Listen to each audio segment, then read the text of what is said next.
Alright, here's the video review for Kingdom Voyager class blaster with Eject. And it is Kingdom, although he is coming out again in Legacy. And honestly, I may pick him up again in Legacy just because I really like the box art and the logo for the Legacy packaging. But he did come in a Kingdom box with a little ARC, little holograph sticker. And it came from Crisis. My friend Dan ordered a case with him and Cybertron and gave me the extra blaster. So here he is. You got to check him out, and he is pretty cool. He's a boombox, as one would expect. Not just a remold of Soundwave, which is also nice. Gun stores back here on the back. And there are some transformation similarities, like the backpack and all that stuff. I don't know that there's any reused parts, but if they are, they're very, very minimal. But you can see these little side speakers are flipped out handle. He does have, just real quick, here he is with Soundwave. You can see much larger and bigger. He does have a spring-loaded chest. Soundwave had the Ravage is kind of stuck in there, sticking him a little bit, but Soundwave should, there we go. Spring-loaded tape deck. Blaster has the same thing, although instead of pushing down on the button like you did on the old toy, it pushes in, but it does have a spring-loaded ejection gimmick. And speaking of ejection, there's Eject, and we'll talk about him in a minute. But yeah, nice boombox mode, decently sized. I mean, it's not real size. It's smaller than original blaster. Actually, you know what? I have my G1 blaster here somewhere, and I don't know where he is to get easily, or I'd pull him out. But anyway, he's blaster. He's a boombox. His transformation starts off. You just untab these right here and slide them around, and I should pop the gun off as well. Fold them down and peg them on there. And then take these pieces out onto the side and rotate them around. Now, I will say, when you go to alt mode, to robot mode, there's a tab here on his thigh, the back of his thigh, that actually tabs into a slot here inside the arm. Like in the black piece, there's a slot for it to tab into. And the instructions aren't super clear on that. It says kind of go up here, and at first I thought it meant just kind of catch it, make sure that that tab went inside the arm, but there is a tab inside there that you want to make sure it gets pegged together. Otherwise, it will have them sit a little not flat. Things won't conjoin easily when you fold these pieces up to tab into boombox mode. There'll be a little bit of resistance. So make sure you tab those in when you're going this way. We'll bring his legs down, extend them at the knees, rotate him around like that, fold his toes out. If you can get a, come on, toe. It's usually not that difficult. Anyway, but fold this panel in here, fold that up, fold that panel in, fold it up. And then these little speakers here flip around from the grate to the speaker. And I'm not sure if these are supposed to be speakers on the side of the boombox, which would make sense.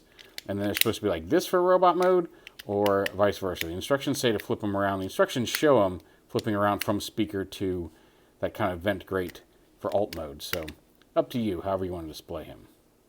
I feel like this should go somewhere else as well. But anyway, I gotta get those toes out. Oh, it will. Okay. So if you're having trouble getting the toe down, rotate it at the ankle tilt. And that's the problem. Flip these around like this, because this whole thing rotates at the waist. And then those sit on the outside, and that's better. And then fold his arm down. And then the fist flip down like this, which is kind of interesting, because I tried to...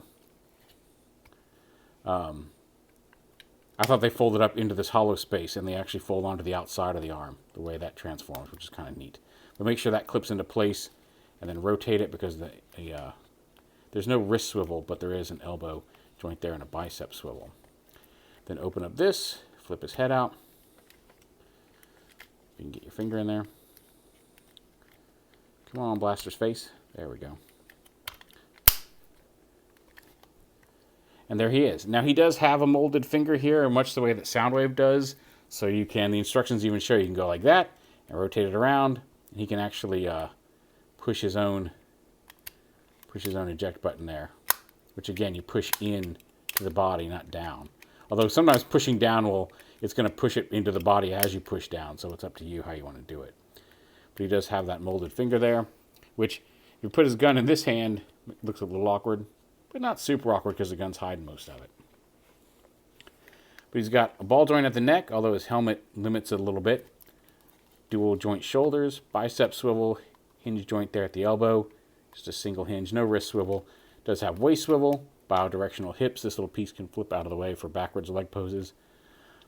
Thigh swivel, single hinge knee, and he does have some ankle tilt there. And then the toe can kind of angle up if you want him stepping forward, but it doesn't really angle down going back.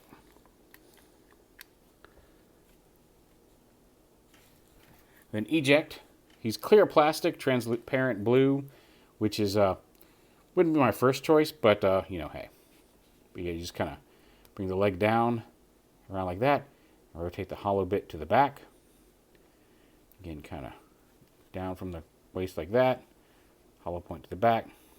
The arm comes down, rotate it so the fist faces forward, like that.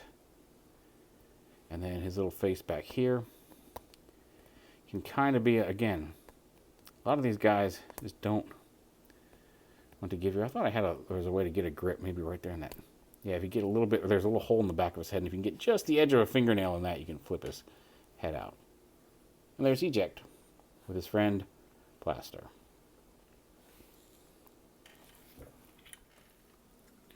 And of course, I'm not going to close out without a comparison with Soundwave. And you can see he's larger, much like the G1 toy was. Proportionally larger. He should be a little taller than Soundwave. And yeah. There we go. Look up. For comparison, there we go. So yeah, there's a good idea of what he looks like with his Decepticon counterpart. They're both fun. Like I said, this is a really fun blaster toy. Like even more so than like the Titan's Return one. Was it Titan's Return? Yeah, I think so. The one he had a headmaster, and that was interesting because everybody had headmasters. But I like this one overall. He's a very solid boombox. He's a solid posable robot. He's part of the last wave coming out in Kingdom, but also going to be in Legacy. So if you don't get him in the Kingdom packaging, one, he's starting to show up. Like people found him at Target and Walmart, so keep an eye out at your local stores. But he is coming again in, honestly, much cooler Legacy packaging if you want to wait. But there is Voyager Blaster from the Kingdom/Legacy lines, and I think he's pretty cool. He's definitely worth a pickup coming in at the end.